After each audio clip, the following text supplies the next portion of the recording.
Hello everyone, welcome back.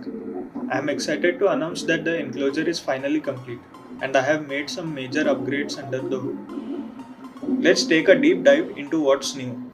I had MDF panels laser cut for the left, right and bottom, deburred and ready to install perfectly with the frame. The front door is pending installation, but I have temporarily installed a matching panel to seal the chamber. On the top of the printer, I have added a printed ABS skirting with a removable glass panel. The glass lid not only looks sleek but also helps with rigidity and thermal performance. After installation, the entire printer's character has just been elevated. Now for the big news. I have upgraded the control board to a Big Tree SKR 1.4, an ARM-based 32-bit microcontroller that natively supports UART-based drivers like TMC. Now I am running TMC 2208 drivers across all motors on UART. Setting up with Klipper was far smoother than the old RAM's board, as the SKR is widely documented in the open source community. The SKR 1.4 makes wiring cleaner, enables sensorless homing options, easier firmware upgrades via SD card, and dramatically reduces latency and noise. Seriously, it's a joy to configure. When the enclosure is sealed, the chamber hits a steady 47 to 50 degrees Celsius after about 20 to 25 minutes. That's enough to print ABS with minimal warp, considering I only have a small 200 by 200 mm heated bed. I plan to add an aluminum insulation foil soon to boost heat retention and reach 50 to 55 degrees Celsius temperature inside the chamber. Apart from the temperature concerns, the most noticeable change I have seen is the noise reduction. I cannot exaggerate on how quiet it is now with the enclosure and glass top installed. Now the exciting part, my first functional ABS prints.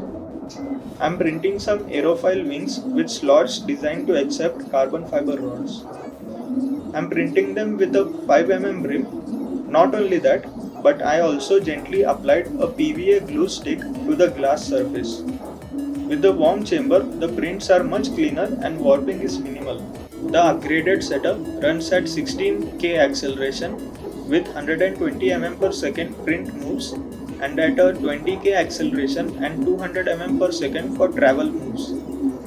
That's high performance for a budget Core XY. I'll keep pushing these settings until I encounter the first visible artifacts. Here you might notice some vibration in the Sherpa Mini extruder during prints. The Sherpa Mini is reliable extruder, but it uses heat set inserts and also the motor is mounted a bit higher, which raises the center of gravity. And when the inserts get loose in a warm chamber, a slight play is introduced between the parts, which causes some wobble as the motion shows it clearly in the video. To fix this, I am planning to switch to Extruder low motor version. It keeps the stepper closer to the rail and uses hex nuts instead of the potentially risky heat set inserts.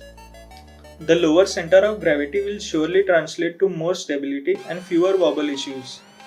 In the next video, I'll swap the tool head, upgrade the extruder and run high velocity ABS prints, all while keeping this build budget friendly. Every upgrade is carefully vetted to avoid breaking the cost ceiling.